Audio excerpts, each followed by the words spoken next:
5 dias depois de ser nomeado ministro da Educação, Carlos Alberto Decotelli vai sair do cargo.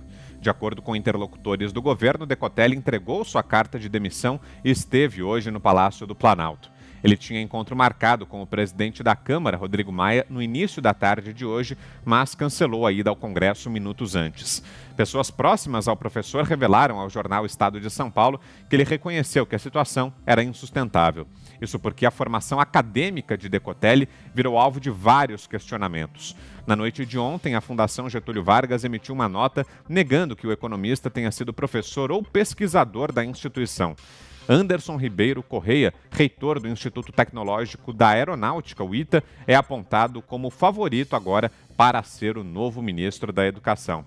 Zé Maria, vamos começar a nossa conversa então, e o ministro Decotelli, que acabou não resistindo então a essas revelações sobre o currículo dele, Zé. Pois é, ele pode acrescentar no currículo aí ex-ministro da Educação. Ele foi nomeado pelo Diário Oficial, isso vale, né, no dia 25, ficou 5 dias. Ontem, segundo conversas lá no Ministério, ele estava despachando, fez reuniões e até já estava montando a equipe, já estava trabalhando e já analisando o SISU, Enem e já era considerado ministro. Agora, um pouco depois da reunião com o presidente Jair Bolsonaro, ele saiu otimista. O presidente chegou a publicar que se tratava de inadequação curricular. Mas o próprio presidente foi procurado por aliados que ficaram constrangidos. Esse currículo montado pelo Decotelli foi motivo de um trabalho aí nas mídias sociais dos deputados aliados do presidente Jair Bolsonaro. Eles esfregaram na cara dos adversários: olha aí, nós temos nomes, temos quadros, olha a pessoa que vai para o Ministério da Educação. Decotelli foi muito bem aceito, tanto pela comunidade acadêmica, como também por líderes no Congresso Nacional. Talvez até daquela história do bode, né? O Weintraub, o ex-ministro da Educação, atrapalhou demais, incomodou muito, vem outro, todo mundo sente aquele alívio. Mas aí as mentiras, e hoje no Congresso Nacional era esse o termo, mentiras, e isso acabou atrapalhando e muito qualquer possibilidade dele continuar. E aí o Decotelli ligou para o Palácio e disse que queria conversar com o presidente, mas que não seria empecilho e não queria prejudicar o governo. Esta foi uma saída honrosa que o presidente Jair Bolsonaro abriu para Decotelli e ele então pediu demissão. 5 dias, portanto, depois de ser oficialmente nomeado pelo Diário Oficial. Veja bem que o currículo dele estava registrado no CNPq, no Lattes do CNPq, ou seja, oficialmente. Em seguida, descobriu-se que o doutorado dele na Argentina, na Universidade de Rosário, não tinha sido concluído, não houve a conclusão. E aí ele fez uma correção de que apenas créditos, tentou convencer de que isso era um detalhe, a conclusão não era. Em seguida, o pós-doutorado, aí já é muito estranho. Quem não tem doutorado não pode fazer pós-doutorado. Da Alemanha, veio a confirmação de que ele não concluiu o pós-doutorado.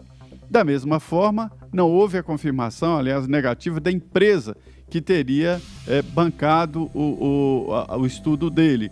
Em seguida, veio o FGV, a Fundação Getúlio Vargas. Aí duas, vamos dizer assim, inconsistências fortes. Uma de que ele não é professor nem pesquisador na FGV. Ele é um colaborador da FGV, é muito diferente, há uma distância muito grande. Então, e por último, a possibilidade, a denúncia de fraude.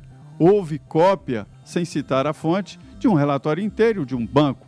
Ou seja, tudo isso aí desmontou o grande atrativo da nomeação de Decotelli para a pasta da educação, ou seja, o currículo.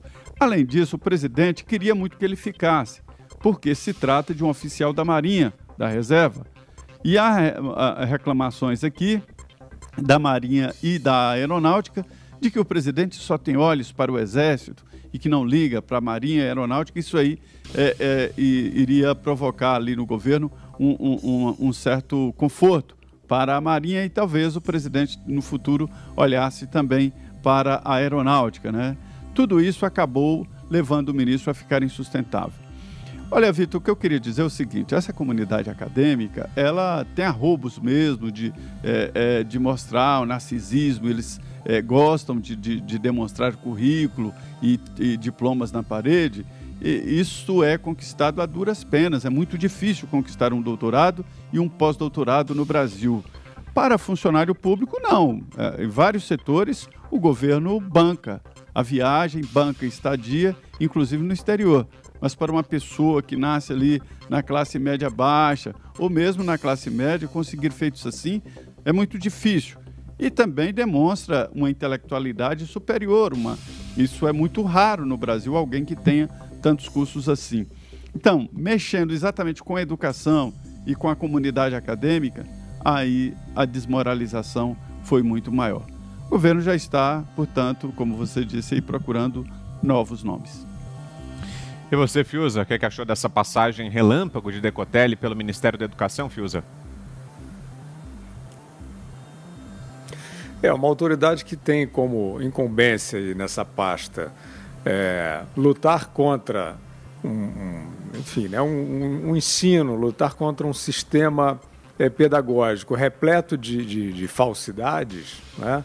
A gente tem que dizer isso com dó, mas é fato, né? Hoje, no ensino brasileiro, existe uma série de falsidades históricas, principalmente, consagradas, sendo passadas adiante. E né, além de toda a questão do aparelhamento, que é muito importante que seja combatida, né?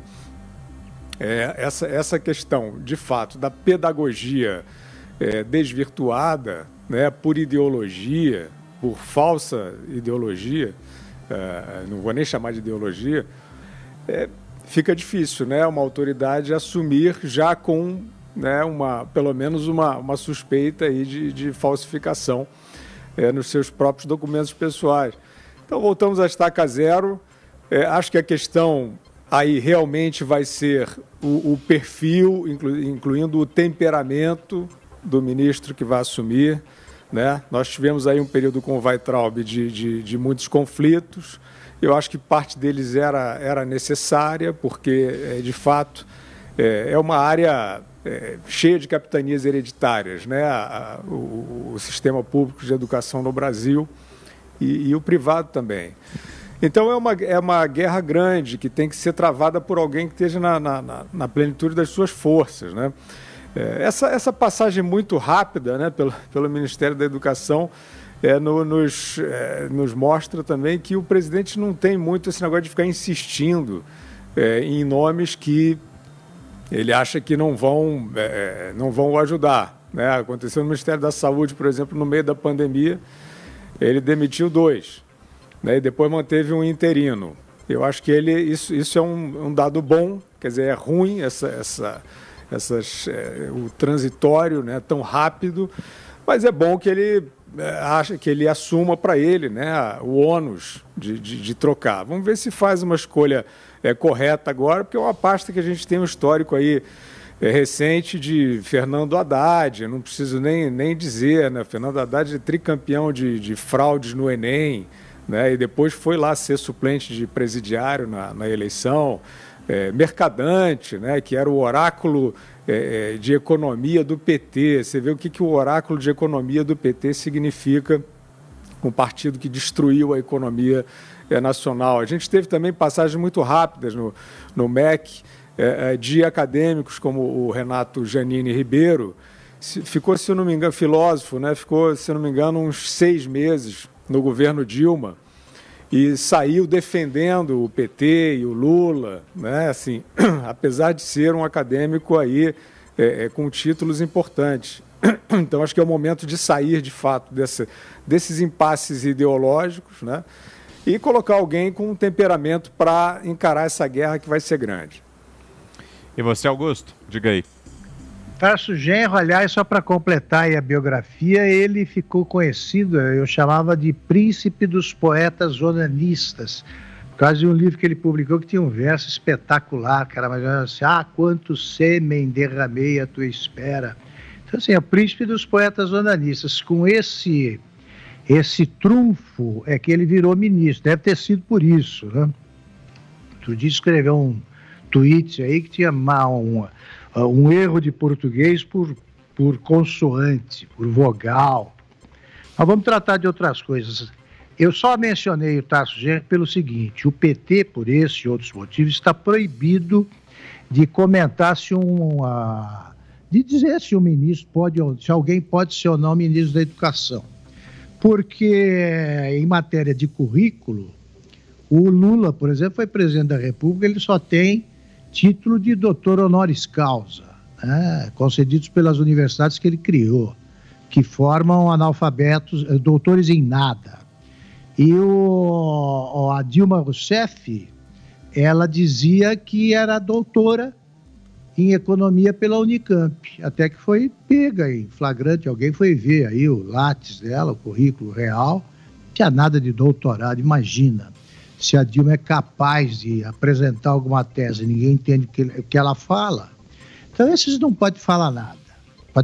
Agora, o Bolsonaro seguiu a frase sábia do Juscelino Kubitschek, que orientava o comportamento do presidente, né, que construiu Brasília. Eu não tenho compromisso com o erro. Foi um erro. O Zé Maria já apontou aí um erro, a culpa que tem no cartório a ABIN, tem que informar, tem que ter o mínimo de informação, né? Essa checagem é primária, saber se a pessoa tem ou não o que diz ter. E ele ia criar, imagine, ele ia ficar sob patrulha, não que a gente deva temer patrulhas, mas ele ia dar mais um motivo para que esses demagogos, né,